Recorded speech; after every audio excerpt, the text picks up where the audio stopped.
शहर के सबसे बड़े school city global high school की क्लास 12वीं में बैठी एक लड़की बाकी सबसे अलग थी। न ब्रांडेड यूनिफॉर्म, न महंगे जूते, न चमकदार हेयर बैंड। वो थी रिद्धिमा। मिट्टी से सनी पर मेहनत से चमकी हुई। उसका चेहरा किताबों में गढ़ा था और आत्मा सपनों में। उसके पिता खेत में मजदूरी करते थे, माँ दूसरों के घर झाड़ू पोछा करती थी। मगर जब बेटी बोली कि मुझे डॉक्टर बनना है, तो बाप ने हल की मुठ को छोड़कर शहर का स्कूल पकड़ लिया। Roll number 18, Riddhima Yadav. Present ma'am. Class में उसकी आवाज साफ थी, लेकिन समाज की नजर में अब भी मध्यम। तभी पीछे से अमीर छात्र रिद्धिमा पर तंज कसते हुए कहती है, लगता है फिर से अपनी दादी की सलवार में आई है। ये तो हर मौसम में रिसाइकल फैशन करती है। और बस्ता देखकर तो मुझे ये लग रहा है कि उसने 5वीं क्लास से यही टांग रखा है। ये लड़की यहाँ पढ़ने नहीं, हमारी जलन बढ़ाने आई है। जहां बाकी बच्चे ब्रांडेड बैग लेकर स्कूल आते थे, तो वहीं रिद्धिमा किताबों का बोझ दिल से उठाती थी। कुछ घंटे बाद लंच ब्रेक हो जाता है। रिद्धिमा स्कूल कैंटीन के कोने में बैठी है। टिफिन में आलू की सूखी सब्जी और रोटी खा रही है। रिद्धिमा, आज मेरे पास भी मम्मी ने एक्स्ट्रा पराठे दिए हैं, चल आधा आधा खाए। धन्यवाद पूजा, लेकिन मेरी माँ का बना आलू सबसे स्वादिष्ट है, यकीन मानो। पीछे से सिमरन अपनी बोतल उठाते हुए कटाक्ष करती है। ओ प्लीज, इस खाने की खुशबू तो हमारी काम वाली भी नहीं बर्दाश्त कर पाए। न्यूट्रिशन कम, नॉस्टैल्जिया ज्यादा लगता है इसमें। इनके लिए रिद्धिमा का खाना मजाक था, लेकिन उसके लिए माँ के हाथ की ममता।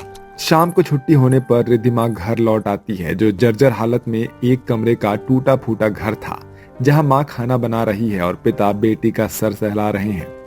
बिटिया, गांव से उठकर इस शहर के बड़े स्कूल में भेजा है। हिम्मत मत हारना, दुनिया कुछ भी कहे, पढ़ाई कभी मत छोड़ना। बाबूजी, जो लड़की मिट्टी से उठी हो, वो धूल की बातों से नहीं डरती। हमारे पास पैसा नहीं है बेटी, लेकिन तेरे लिए हर कुर्बानी है। उस घर में दीवारें मिट्टी की थी, पर इरादे लोहे जैसे। अगले दिन रिद्धिमा का क्लास टेस्ट होता है। जैसे ही उसका रिजल्ट आता है, तो क्लास के अमीर बच्चे ईर्ष्या से भर उठते हैं। इस महीने की क्लास की टॉपर बनी है रिद्धिमा यादव, 98.6% के साथ। दिमाग है इस लड़की में, मानता हूँ, पर ड्रेसिंग सेंस तो बिल्कुल जीरो ही है। फेयरवेल में इसे देखना मजेदार रहेगा। मेरी ड्रेस डिजाइनर से आ रही है, इसका तो शायद घर में ही सिलाई होगी। उन्होंने सोचा रिद्धिमा गरीब है, इसलिए कमतर है, पर वो नहीं जानते थे कि कुछ लड़कियां चुपचाप इतिहास लिखती हैं, वो भी अपनी माओ की सिलाई मशीन से। सम्मान का सूट किसी शोरूम से नहीं, माँ के हाथों से सिला जाता है। बच्चों, बोर्ड परीक्षा में अब 1 महीना बचा है, और उससे पहले हम सबका सबसे खास दिन आने वाला है, फेयरवेल डे। वाओ, अब तो सूट बूट पहन के मॉडलिंग करेंगे। मैंने तो डिजाइनर बुटीक में ड्रेस ऑर्डर कर दी है, डायमंड वर्क वाला गाउन, स्टनिंग लगूंगी मैं। मैंने भी इम्पोर्टेड सूट सिलवाया है, फोटो शूट के लिए फोटोग्राफर तक बुक करवा लिया है। क्लास में फेयरवेल की घोषणा नहीं हुई थी, जैसे किसी फैशन शो की एंट्री खुल गई हो। अमीर बच्चों के लिए ये विदाई नहीं, प्रदर्शन था। इसी बीच रिद्धिमा की सीट पर गहरी खामोशी थी। रिद्धिमा चुप बैठी थी। उसकी नजर अपनी पुरानी यूनिफॉर्म की फटी हुई बाजू पर जाती है। वो अपनी कहानी से उसे छुपाने की कोशिश करती है। तू क्या पहनेगी रिद्धिमा, कुछ सोचा? मेरी मम्मी का पुराना सूट है, कोशिश करूंगी कुछ ठीक ठाक बना लूं। ये बात पीछे बैठे नीरज ने सुन लिया। लो भाई, रिद्धिमा का भी फैशन स्टेटमेंट आ गया, made in my mom. Designer dress नहीं, डिजास्टर ड्रेस। कम से कम उससे इस्त्री तो करवा लेना। जहां दूसरों की ड्रेस पर टैग लगे थे, रिद्धिमा के ड्रेस पर ताना, और वो ताने उसके कानों से ज्यादा दिल में चुभते थे। छुट्टी के समय रिद्धिमा मुंह लटकाकर घर लौटती है। माँ आंगन में सब्जी काट रही होती है। पापा थके हुए बैठे हैं। क्यों बिटिया, आज स्कूल में कोई नई बात? माँ, अगले महीने फेयरवेल है, अब सब अमीर बच्चे इतने महंगे कपड़े पहनेंगे और मेरे पास पहनने को कुछ भी नहीं है। तेरे लिए कुछ सोच रही हूँ। मेरी शादी के समय की एक साड़ी रखी है, उसी से कुछ बना दूंगी। सच माँ?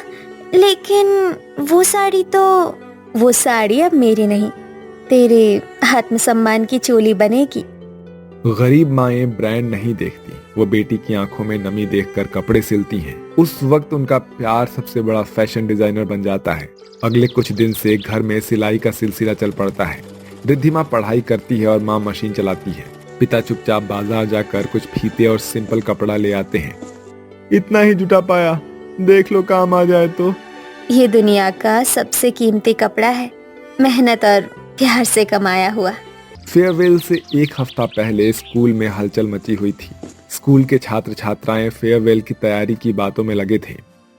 मेरा हेयर स्टाइलिंग मुंबई से आने वाला है, सबकी नजरें मुझ पर होंगी।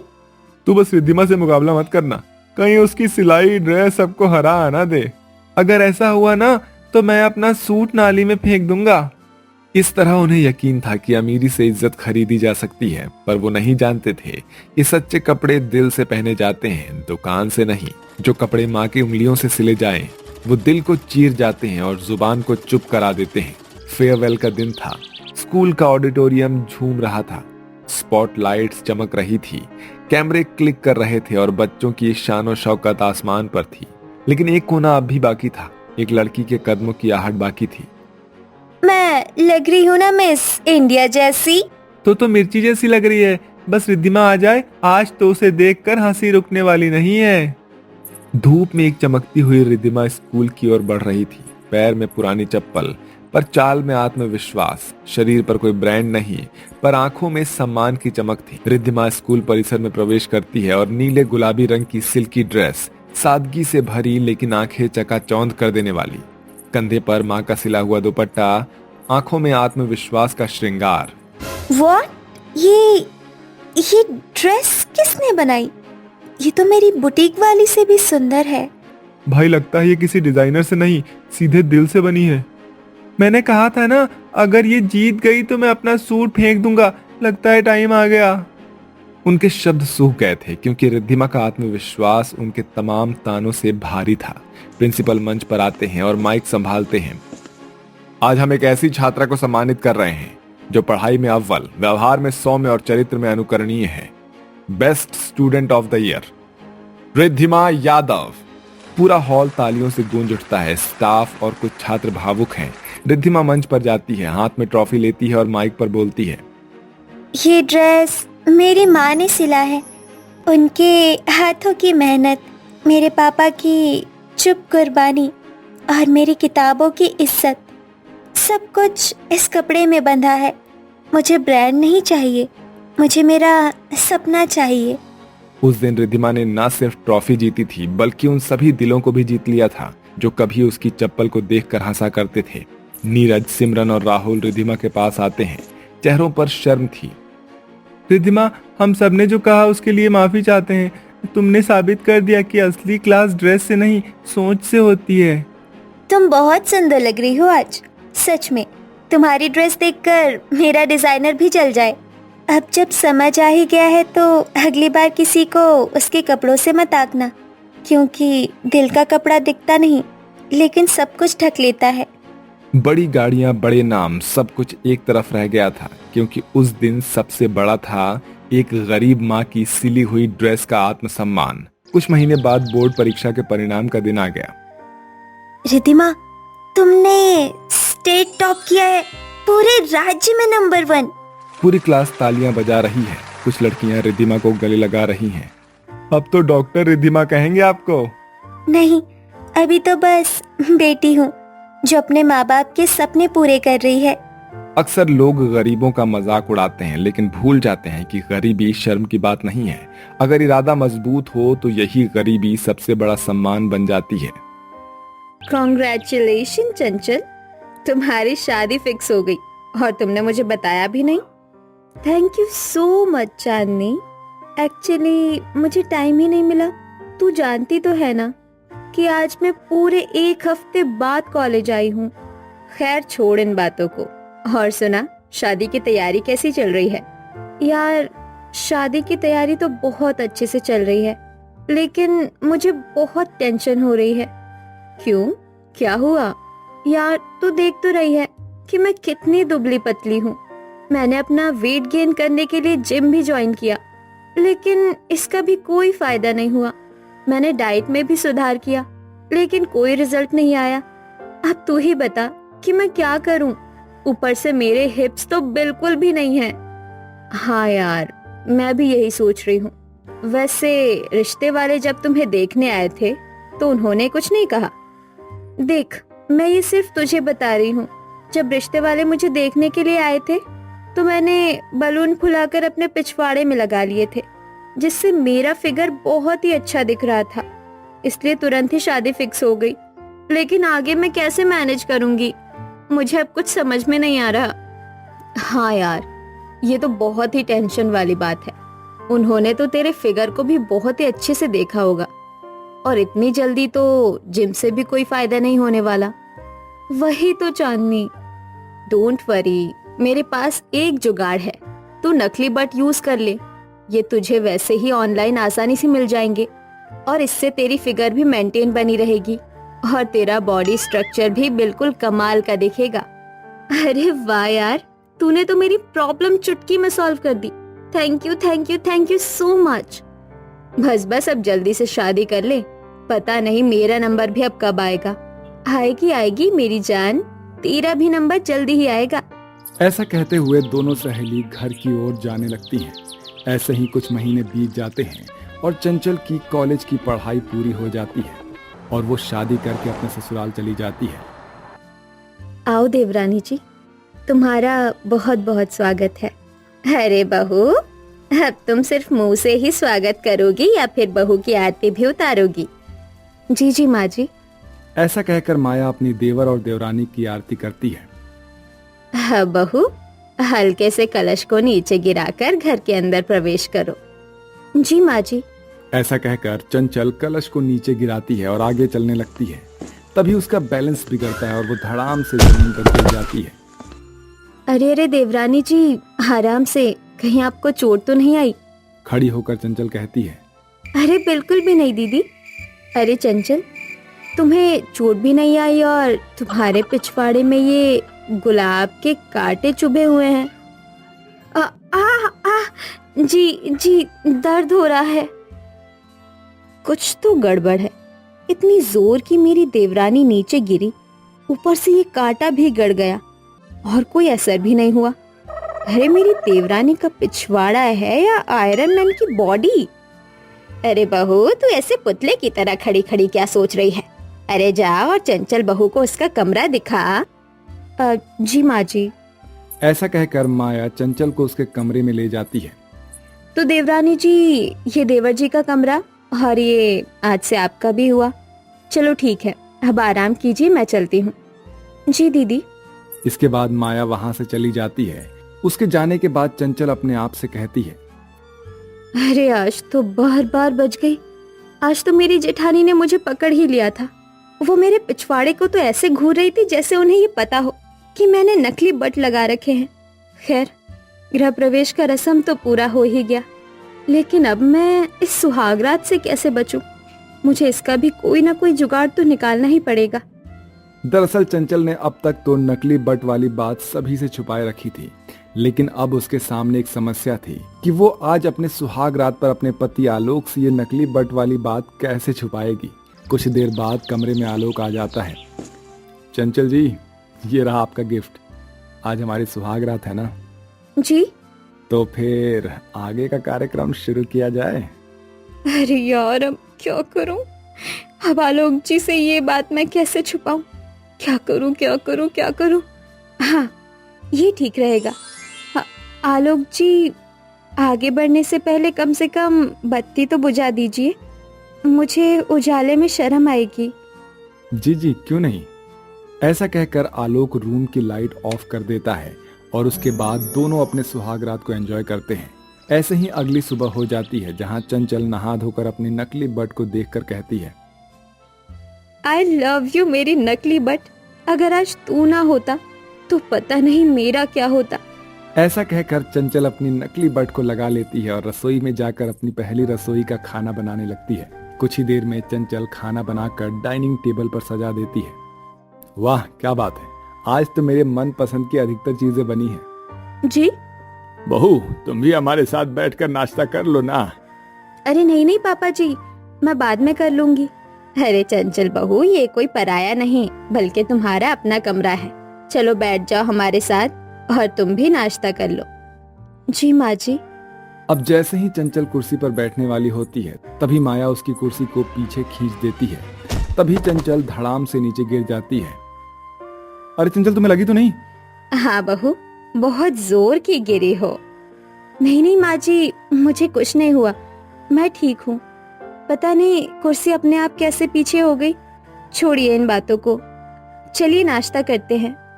अरे ये क्या, चंचल तो बिल्कुल ठीक है। अगर कोई इंसान इतनी जोर से नीचे गिरे तो उसका तो पिछवाड़ा ही टूट जाए, लेकिन चंचल को तो कोई फर्क ही नहीं पड़ा। अब तक तो मुझे सिर्फ भ्रम था, लेकिन अब मुझे यकीन हो गया है कि चंचल के पिछवाड़े में जरूर कोई ना कोई राज है। ऐसा कहकर माया अब चंचल के पिछवाड़े के पीछे ही लग जाती है। चंचल चाहे कहीं भी काम करती हो, बस माया उसके पिछवाड़े को ही निहारती रहती है। ऐसे ही दिन बीत रहे थे और एक दिन जब चंचल नहा धोकर आती है तो उसे उसका बट नहीं दिखता। अरे ये क्या, मेरा बट कहाँ गया? कहीं आलोक जी ने कपड़ों के साथ धोबी को मेरे बट तो नहीं दे दिए? ऊपर वाले, अब मैं क्या करूं? अगर ऐसे में बिना पिछवाड़े के गई तो मेरा भांडा तो फूट जाएगा। चंचल को अब कुछ समझ में नहीं आ रहा था। वो ऐसे ही चारों ओर देखकर काफी परेशान हो रही थी। तभी उसकी नजर उसके बेड के पिलो पर पड़ती है। हाँ, ये ठीक रहेगा। अभी इस तकिए से ही काम चला लेती हूँ और अभी मार्केट जाकर दूसरा नया बेड लेकर आती हूँ। ऐसा कहकर चंचल उस बेड पर रखे हुए तकियों को उठाकर पीछे डाल लेती है और मार्केट जाने लगती है। अरे चंचल, कहाँ जा रही हो? और ये तुम्हारा पिछवाड़ा इतना सूजा हुआ क्यों है? दीदी, वो मैं मार्केट जा रही थी। दरअसल मुझे कुछ खरीदना था। और कहाँ मेरा पिछवाड़ा सूजा हुआ है? ठीक तो है? नहीं बहू, तुम्हारा पिछवाड़ा सच में थोड़ा सूजा हुआ दिख रहा है। माया बहू बिल्कुल ठीक कह रही है। वो माँ जी, शायद जब मैं गिरी थी उस समय का सूजन होगा, और कोई खास बात नहीं है, आप फिक्र मत कीजिए। ऐसा कहकर चंचल वहां से चली जाती है। वहीं माया और सुलोचना आपस में बातें करती है। माँ जी, जरूर चंचल हमसे कुछ छुपा रही है। उसका पिछवाड़ा बहुत अजीब है। हाँ बहू, लगता तो मुझे भी कभी कभी ऐसा ही है, लेकिन भला वो पिछवाड़े में क्या छुपाएगी? इस तरह दोनों सास बहू को शक तो चंचल पर हो ही गया था, लेकिन उनके पास कोई खास सबूत नहीं था। ऐसे ही समय बीत रहा था और अभी तक चंचल का नकली पिछवाड़े वाली बात किसी को पता नहीं चली थी। एक दिन, यार आखिर मैं इस बट को और कितने दिन पहनूंगी? मेरे पिछवाड़े के पीछे लगाए हुए करीब 2 हफ्ता हो गया है। इसे तो मैंने धोया तक नहीं है। एक काम करती हूँ, दोपहर का समय हो रहा है। इस समय जेठानी जी और माँ जी दोनों ही अपने कमरे में आराम कर रही होंगी। इतने में मैं इस बट को धोकर छत पर सूखने के लिए रख देती हूँ। ऐसा सोचकर चंचल अपने बट को बाथरूम में जाकर धोने लगती है। चंचल को ये बिल्कुल भी अंदाजा नहीं था कि उसे ऐसा करते हुए उसकी जेठानी उसे चुपके से देख रही है। जैसे तैसे बचते बचाते चंचल अपने बट को धोकर छत पर सूखने के लिए डालती है। चंचल को यह बिल्कुल भी अंदाजा नहीं था कि अब उसके साथ क्या होने वाला है। चंचल बहू, अरे ओ चंचल बहू, जरा एक गिलास नींबू का पानी तो बना कर ले आओ। इस गर्मी में बिना नींबू पानी पिए रहा नहीं जाता। और एक गिलास मेरे लिए भी बना देना चंचल। आई माँ जी। अरे यार, अब मैं क्या करूं? मैंने तो बट भी धो दिए। अब मुझे जैसे तैसे करके ऐसे ही जाना होगा। मैं जल्दी से नींबू पानी देकर तुरंत वहां से 9-2-11 हो जाऊंगी। ऐसा सोचकर चंचल नींबू पानी बनाकर अपनी सास और जेठानी को देने के लिए जाती है कि तभी, अरे चंचल बहू, ये तुम्हारा पिछवाड़ा इतना आज पतला क्यों दिखाई दे रहा है? कल तक तो ये कितनी भैंस के पिछवाड़े की तरह मोटा चौड़ा था। हाँ माँ जी, बिल्कुल ठीक कह रही हैं। वो माँ जी, दीदी, कल से ही मुझे दस्त लग रहे हैं। मेरी हालत काफी खराब हो गई है, इस वजह से मेरा पिछवाड़ा ऐसा हो गया है। अरे चंचल, अब बस भी करो। आखिर तुम एक झूठ को छुपाने के लिए आखिर कितने झूठ बोलोगी? मैंने खुद अपनी आंखों से तुम्हारा नकली बट धोते हुए देखा है। अब तुम खुद ही बता दो कि आखिर तुम ऐसा क्यों कर रही हो? आखिर ऐसे भी क्या मजबूरी है तुम्हारी जो झूठ बोलना पड़ रहा है? माया की इस तरह बातें सुनकर चंचल पूरी तरह से हैरान हो जाती है और अब वो भली भांति समझ चुकी थी कि उसका भांडा फूट चुका है। इसके बाद चंचल अपनी सास और जेठानी को सारी बातें विस्तार पूर्वक बताती है। माँ जी, दीदी, बस यही बात थी। मुझे बस डर था कि मेरी शादी कहीं टूट ना जाए और मेरे दोस्त ने जैसा मुझे सलाह दिया मैंने वैसा ही किया। उसी समय से मैं नकली बट लगा रही हूँ। ठीक है, लेकिन अब से तुम ये बट नहीं लगाओगी। तुम्हारी ये समस्या मैं खुद ही डॉक्टर से सलाह मशवरा करके इसे दूर करूंगी। तुम अपने परिवार पर विश्वास करो। हाँ माँ जी, बिल्कुल ठीक कह रही हैं। थैंक यू माँ जी, दीदी जी, मुझे समझने के लिए। इस तरह चंचल को नकली बट लगाने से अपने ससुराल में छुटकारा मिल जाता है और अब आलोक भी उसका एक अच्छे डॉक्टर से इलाज करवाता है। इस तरह से चंचल के बट का साइज अब बढ़ने लगता है और इस तरह से वो सभी लोग खुशी खुशी रहने लगते हैं।